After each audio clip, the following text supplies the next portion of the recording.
사도 바울에 대해서 살펴보고 있는데요. 사도 바울은 십자가를 붙들고 복음 전파에 헌신한 사람입니다. 십자가를 붙들고 복음 전파에 헌신한 사도 바울은 뭐라고 표현해야 될까요? 어떤 사람일까요?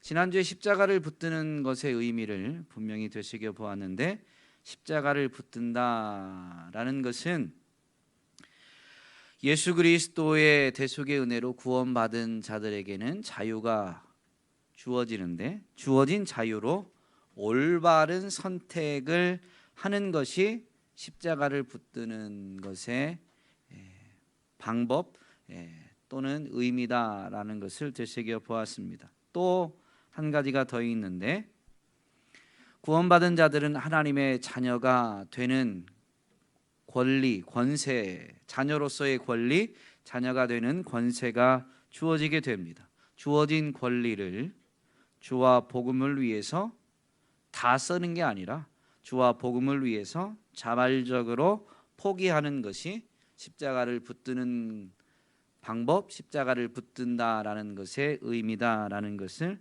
되새겨 보았죠. 그러면 십자가를 붙들기 위해서는 무엇이 필요할까요? 이것이 지금 바울은 어떤 사람인가라는 질문에 대한 설명입니다. 자유로, 주어진 자유로 올바른 선택을 하기 위해서 무엇이 필요한가? 주어진 권리를 주와 복음을 위해서 자발적으로 포기하기 위해서는 무엇이 필요한가? 사도 바울은 그것을 가지고 있는 사람이었다라는 것이죠. 그렇기 때문에 정말로 십자가를 붙들고 복음을 위해서, 복음 전파를 위해서 헌신한 사람이다라는 것이죠. 여러분, 뭐가 필요할까요? 사랑. 정답을 모르면 눈치라도 좀 있어서 설교 제목을 뜨거운 심장이라고 하셨네요. 뜨거운, 저는 가슴이라고 했는데 아마 뭐 의미는 틀리지 않습니다. 제가 잘못 보냈을 수도 있어요. 어쨌든 뜨거운 심장, 뜨거운 가슴은 우리 김현희 집사님이 답변해 주신 대로 대표적으로는 사랑입니다. 많은 조금 더 확대하면 그냥 사랑 자체가 아니라, 성경이 말하는 사랑은 지난 주일날 말씀드린 것처럼 의지이기도 하죠. 오늘 드리고 싶은 말씀은 사도 바울은 차가운 머리와 뜨거운 심장, 가슴을 가진 사람이다라는 것이죠. 매우 이성적이면서도 감성적인 사람이다라는 것입니다. 차가운 머리는 이성적이고 논리적인 것을 의미하죠. 바울은 그러한 사람이었습니다.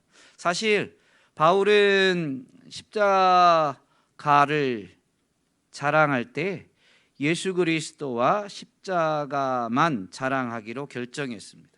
그리스도와 그가 십자가에 못 박히신 것 외에는 아무것도 알지 아니하기로 작정하였다라고 분명히 고백하죠. 다른 모든 것을 해로 여기고 배설물로 여기면서 그리스도를 얻고자 했고, 그리스도 안에서 발견되고자 했습니다. 그때 그가 모든 것을 해로 여긴다라고 고백한 그 모든 것은 문자 그대로 모든 것인데, 특별히 이 고백이 기록된 빌립보서 3장의 문맥에서 보면, 이 고백을 하기 바로 앞부분에서 어떤 사람들이 육신을 신뢰하고 육신을 자랑하는데, 그렇다면 나도 더욱 그러하다라고 하면서 부득불 자기가 육신을 신뢰할 만한 그 육신을 자랑해 보겠다라고 하면서 자랑하게 되죠. 바울이 자랑하는 것은 혈통이나 그가 가진 이 지식이나 또 그동안 행해왔던 행동, 즉 업적이나 이 모든 것들이 자랑할 만하다라는 것을 분명히 내세웠는데, 그리스도를 얻기 위해서, 그리스도 안에서 발견되기 위해서라면 이 모든 것을 다 해로 여기고 배설물로 여긴다라고 고백했습니다. 그렇다면 바울은 정말로 모든 것을 버렸을까요? 그가 자랑했던 것에 보면 혈통뿐만이 아니라 정말로 오랫동안 또 최고의 교수 밑에서 배워왔던 그 학문의 자랑할 만한 것이었는데, 그러한 것들을 다 버린 것일까요? 바울은 버렸어요, 안 버렸어요? 예. 이 부분을 설명드릴 때에도 가치의 문제, 예수 그리스도와 견주었을 때 가치의 문제다라는 것이지 정말로 버린 것은 아니다라는 것입니다. 그가 가진 모든 것은 그리스도 앞에서는 결코 내세울 수 없는 것이다라는 고백인 것이고, 그 그리스도를 위해서라면 자기가 가진 모든 것을 활용하게 되어 있습니다. 바울은 사실 사역의 현장에서 이 지식, 지혜를 매우 강조했습니다. 고린도전서 10장 15절 말씀에 보면 바울이 이렇게 편지하고 있죠. 나는 지혜 있는 자들에게 말함과 같이 하노니 너희는 내가 이르는 말을 스스로 판단하라. 지금 편지를 보내는 바울의 글은 그 대상이 지혜로운 사람에게 지혜로운 사람으로 인정하고 지금 글을 쓰고 글을 통해서 말하고 있는 거예요. 지혜로운 자들에게 말함과 같이 한다라는 것은 그 바울의 글이, 바울의 말이 지혜로운 말이다라는 것입니다. 지혜에 의한 것만 가지고 사람의 지혜로만 십자가를, 복음을 전하는 건 아니지만, 십자가를, 복음을 자랑할 때, 증거할 때 성령의 능력으로 하지만 그것을 표현할 때 자기의 지식과 지혜를 동원하지 않은 게 아닙니다. 지혜가 중요하다라는 것이죠. 특별히 자기가 지혜를 가지고 지금 교회에게 글을 쓰고 복음을 가르칠 때에 교회에게 뭐라고 하냐면 너희는 내가 이르는 말을 스스로 판단하라. 내가 전해 주었으니까 너희는 무조건 받아들여야 된다. 너희는 내가 전한 것을 외워라. 무조건적인 암기를 말하는 게 아닙니다. 무조건적인 수용을 말하는 게 아니에요.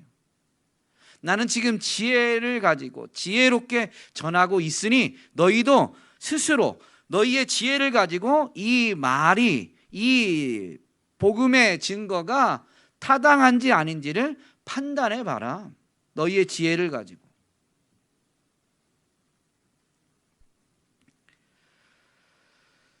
바울은 교회에 권면할 때 이 지혜를 매우 강조하는데요.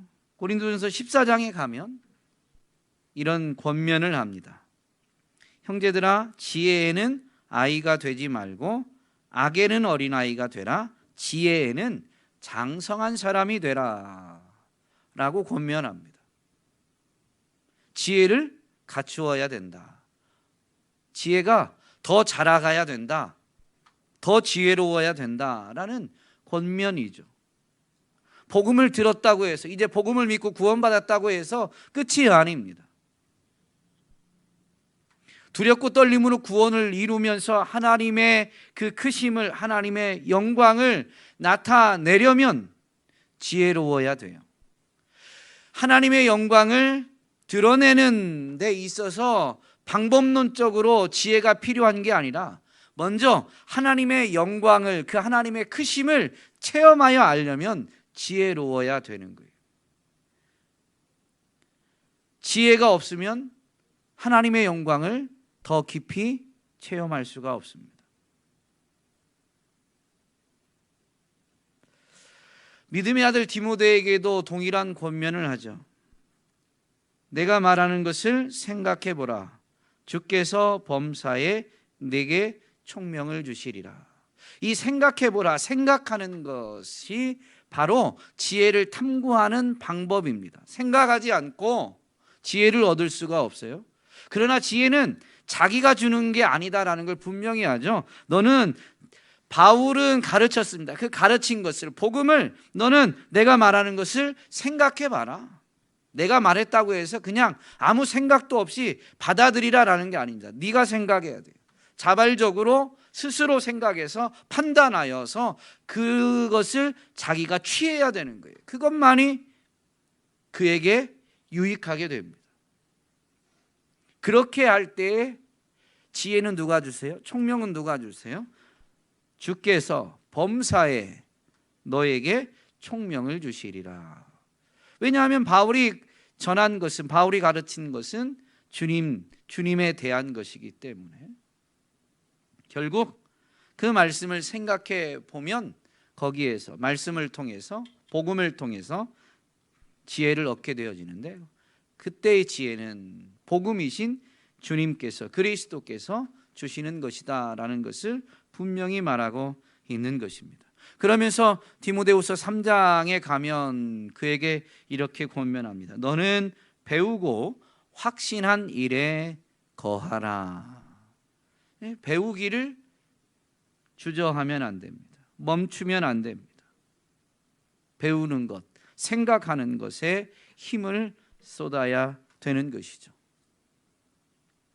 이것은 사실 바울만 그렇게 한 게 아니에요. 바울의 모든 가르침은 예수 그리스도로부터 받은 겁니다.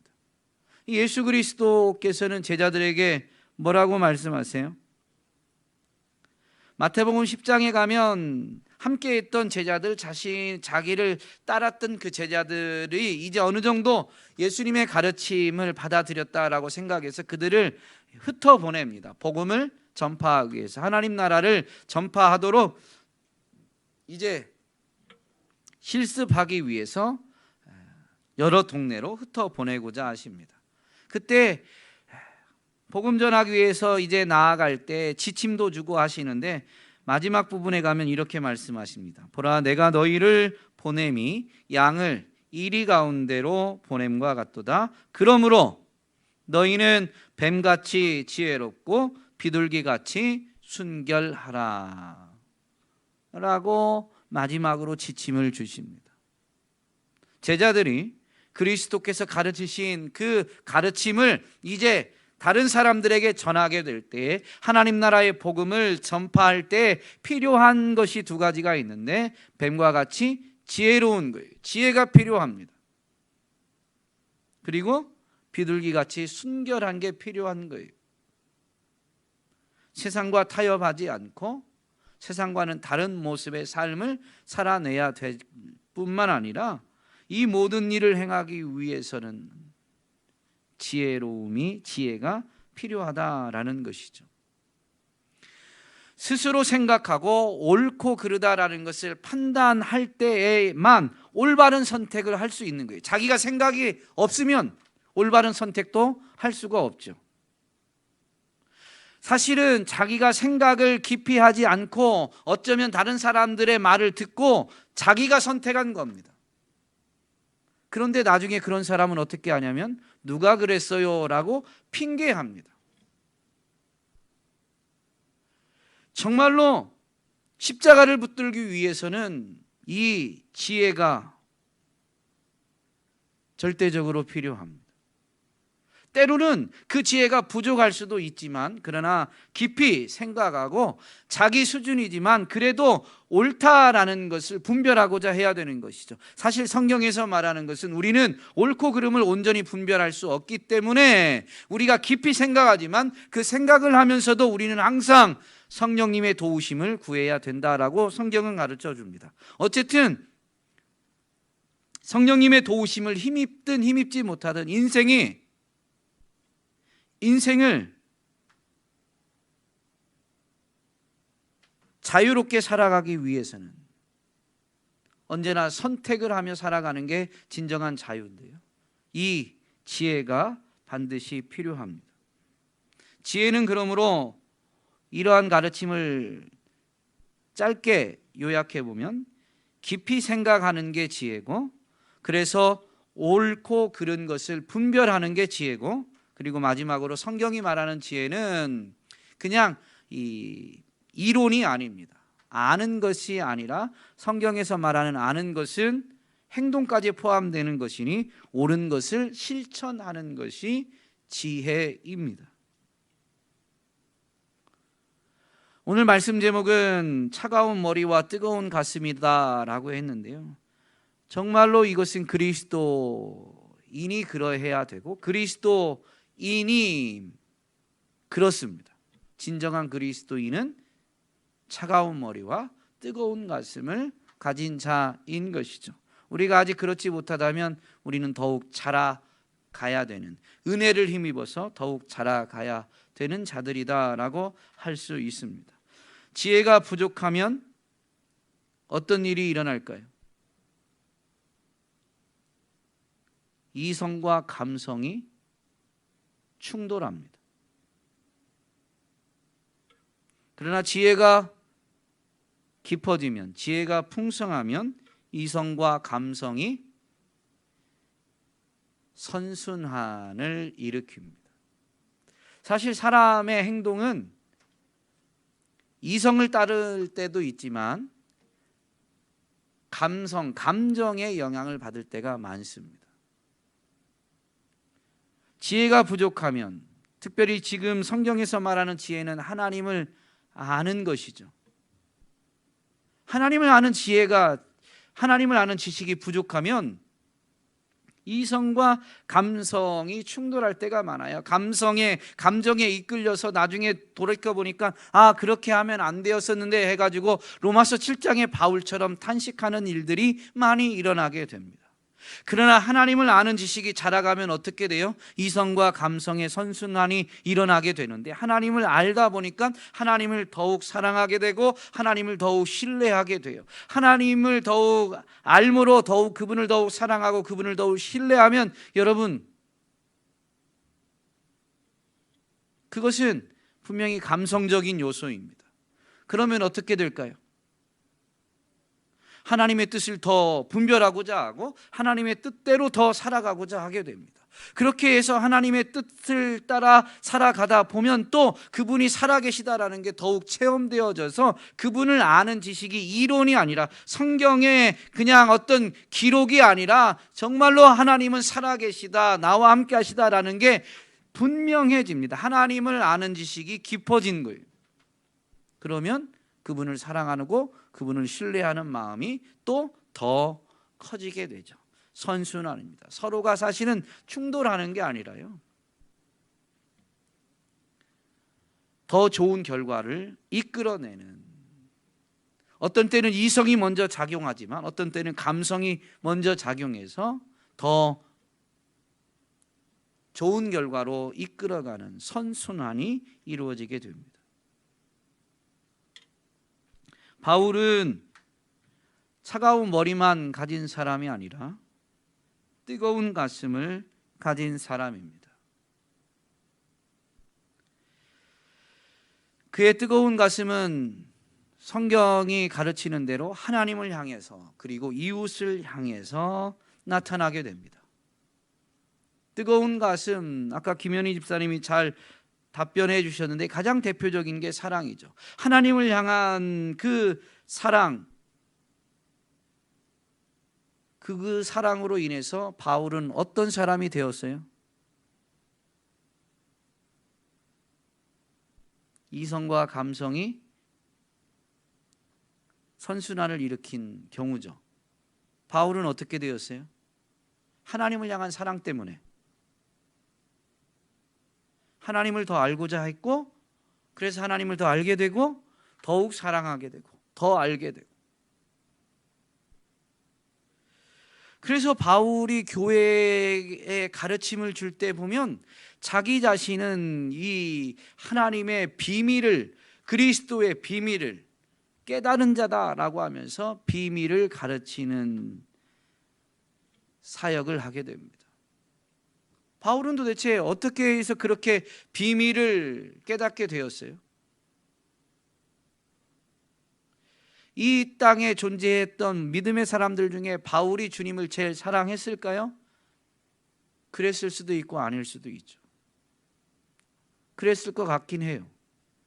그러나 정확히 누가 더 사랑했다라고는 할 수는 없지만 바울은 어쨌든 이 이성과 감성이 선순환이 일어나다 보니까 그의 많은 학문이 더욱 하나님을 아는 데 힘쓰고 하나님을 알면 그분을 더 사랑하게 되고 그 사랑 때문에 주님을 알고자 하는 일에 더욱 힘쓰다 보니까 구약 바리새인으로서 구약의 율법도 정통했고 그런데 그리스도를 만나면서 이것이 다 깨달아지고 꿰어지게 된 거죠. 그러다 보니까 율법에 정통한 자들은 그리스도를 만나지 못한 사람들이 대부분인데 그 비밀을 깨닫지 못했지만 바울은 결국엔 비밀을 깨닫게 되었고 그래서 그 비밀을 깨닫게 됨으로 인해서 13편의 신약 성경을 쓸 수가 있게 되었던 것이죠. 바울의 지식 때문에 편지를 많이 썼다라고만 할 수는 없어요.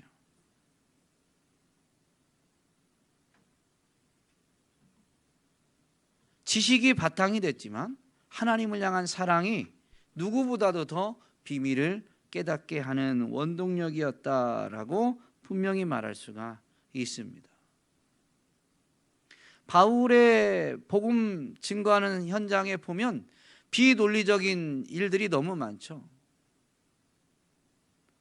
하나님이 위험을 알려주셔도 바울은 아니 하나님이 알려줬어요. 성령의 감동을 받은 그래서 예언하는 사람들이 바울의 앞에 어떤 어려움이 있을지를 예언해 줍니다. 하나님이 알려주신 거예요. 근데 바울은 어떤 자세를 취해요? 내가 어려움을 회피하는 게 중요한 게 아니라 하나님이 기뻐하시는 일이 이루어지는 게 중요한 거죠. 이성적으로만 생각했다면 바울은 하나님이 연약한 나를 사랑해 주셔서 사랑하셔서 피하라고 알려주신다라고 생각했을 수 있습니다. 그런데 그럼에도 불구하고 고난 가운데로 오히려 돌진하는 그것은 하나님을 향한 사랑 때문인 거죠. 그렇게 해서 그는 어떻게 될까요? 고생을 진창하죠. 근데 고생이 아니에요. 하나님을 더 깊이 알게 됩니다. 여기서도 지키시는 하나님.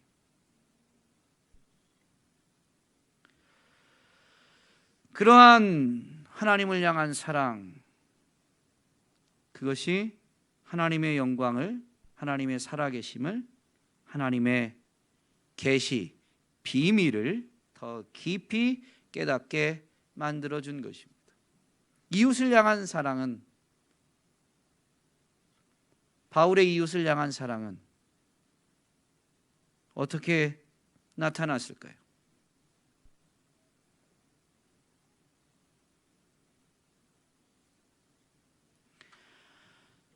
다른 사람을 존중하고 그러한 사람들 모든 사람을 공감하고 그리고 그들을 섬기게 되는데 특별히 바울은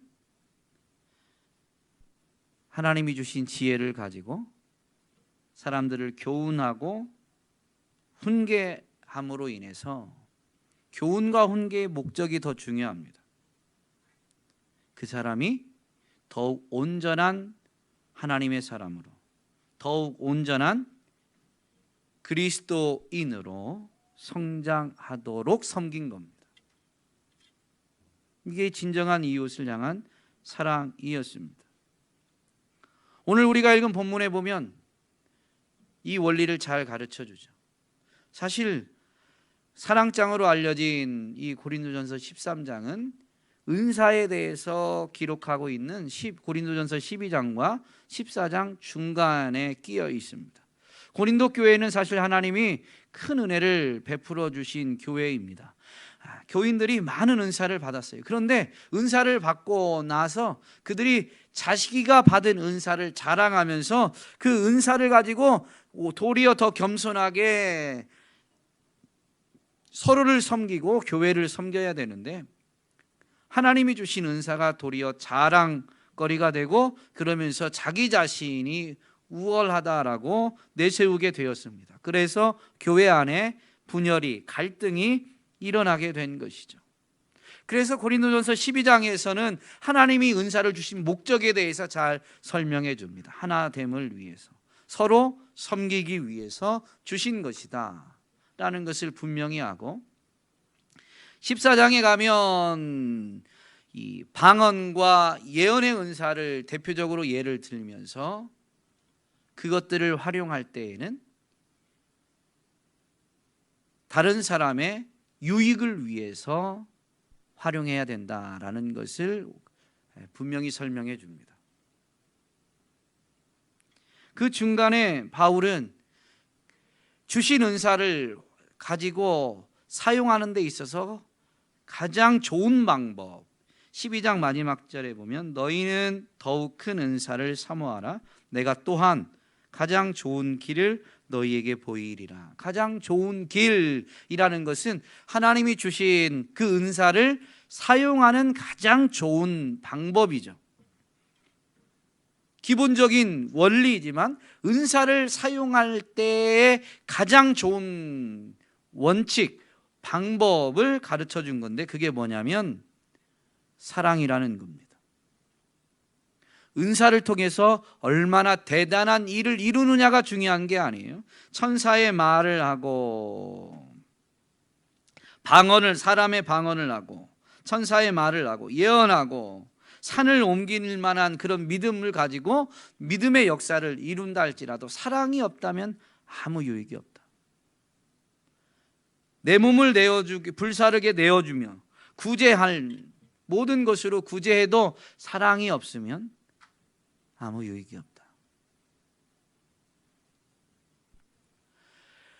일의 크기가 중요한 게 아니고 성취한 그 업적의 대단함이 중요한 게 아니라요, 그 중심에, 그 시작점에서부터 사랑으로 행했느냐가 가장 중요한 것이다 라는 것입니다. 바울은 모든 사람을 대할 때 바로 이 사랑을 가지고 대했습니다. 그렇게 하나님이 주신 은사를 잘못 사용하는 이 고린도 교회에 편지하면서도 바울이 그렇게 자랑을 하니까 이런 말을 합니다. 내가 너희 모든 사람보다 방언을 더 말함으로 하나님께 감사하노라. 즉 바울이 받은 은사는 훨씬 더 많아요. 그럼에도 불구하고 바울은 자기가 우월하다라는 것을 내세우지 않았습니다. 그가 많은 지식을 갖고 있기 때문에 자기 지식을 자랑하면서 다른 사람을 무시하거나 다른 사람 위에 서려고 하지 않았어요. 더욱 겸손하게 자기 자신을 낮추고 다른 사람을 낮게 더 존중했다라는 것이죠. 사랑으로 인한 것입니다. 그러면서 바울은 자기가 행한 모든 것에 대해서 하나님의 은혜다라고 오직 하나님의 은혜만을 자랑합니다. 내가 나된 것은 하나님의 은혜로 된 것이니 내게 주신 그의 은혜가 헛되지 아니하여 내가 모든 사도보다 더 많이 수고하였으나 내가 한 것이 아니요 오직 나와 함께 하신 하나님의 은혜로다. 내가 더 많이 수고한 것은 하나님이 은혜를 베풀어 주셨기 때문에 더 많이 수고했다라는 것을 말하면서 오직 나와 함께 하신 하나님의 은혜다.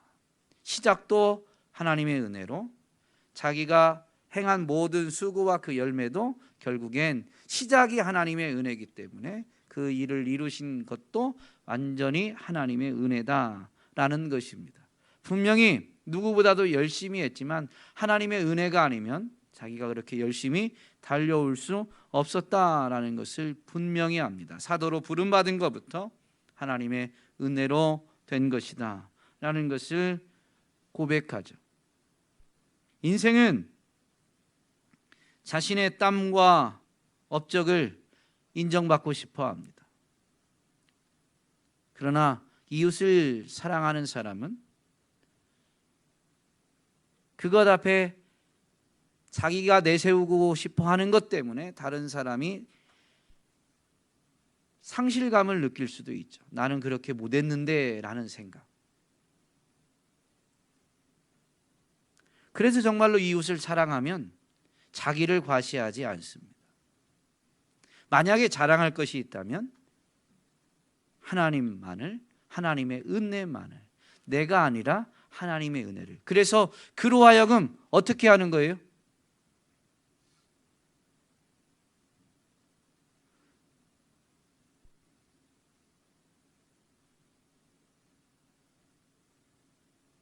어떻게 만드는 거예요?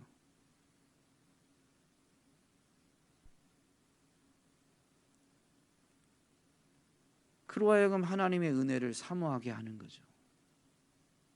겉으로 드러나는 것은 사람의 행동이고, 그래서 그 사람이 결국엔 갖게 된 열매, 거두게 된 열매일 수 있는데 그것 자체가 부러움이 될 수도 있습니다. 누군가에게는.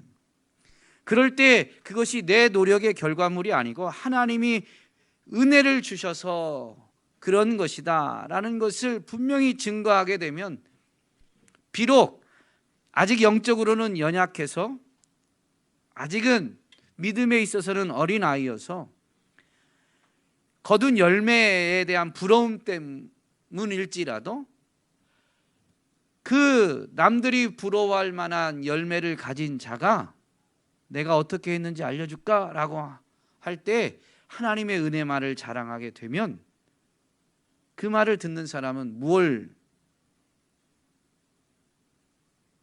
사모하고 무엇을 추구하겠습니까? 하나님의 은혜를 사모하고 하나님의 은혜를 구하게 되어 있는 것이죠.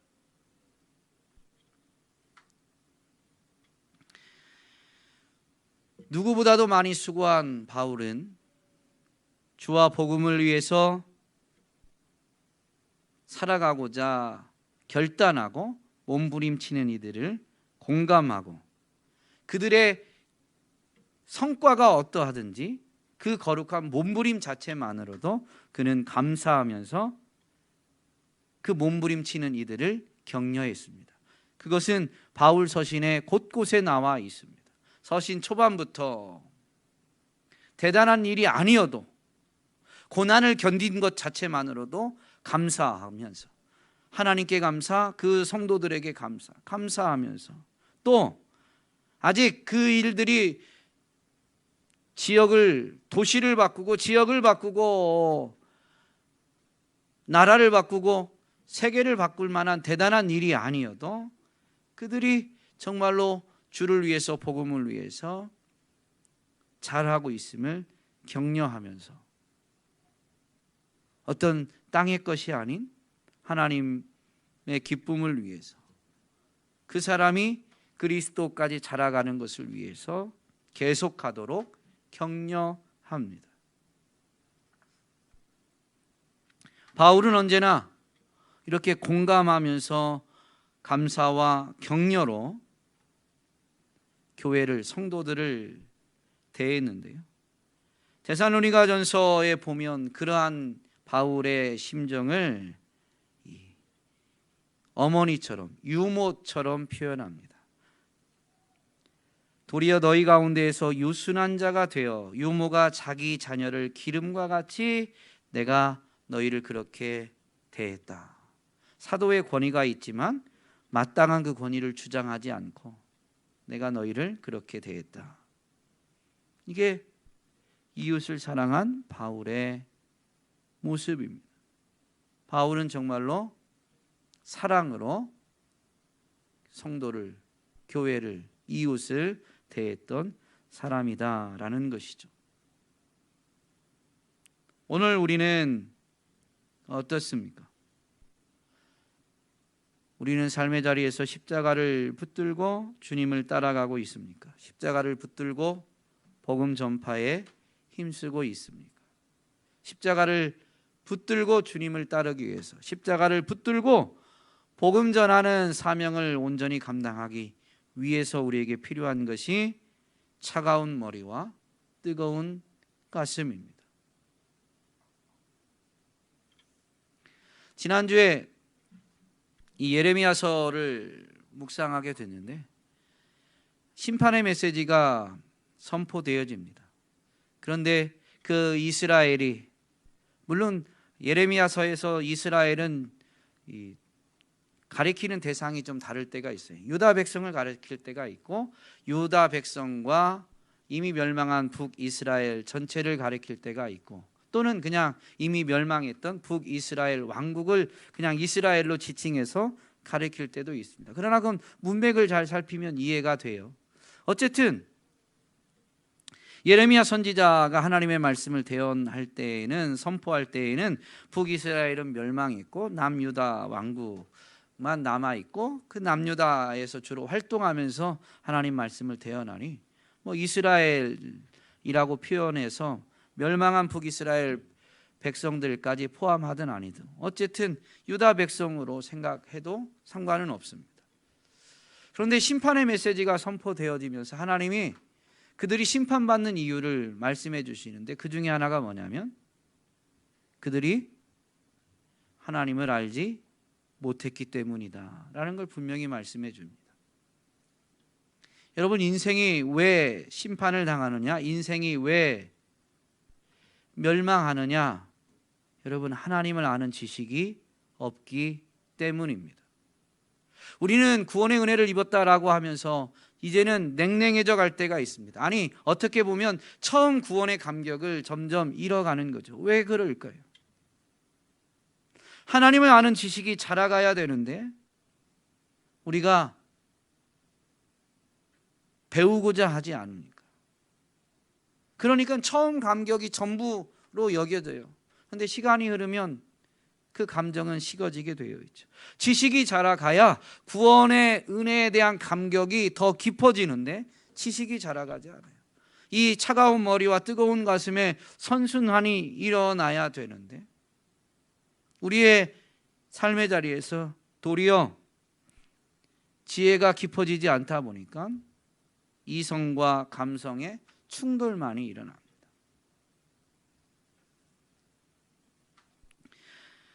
하나님을 아는 지식이 깊어질 때 우리는 그분의 은혜를 되새기게 되고, 그분의 은혜를 되새기게 되면 그분을 더욱 사랑하게 되고, 그러면 주님의 약속 그대로 나를 사랑하는 자들이 나의 사랑을 입는다라고 하셨는데요, 그분의 사랑을 더욱 입게 돼요.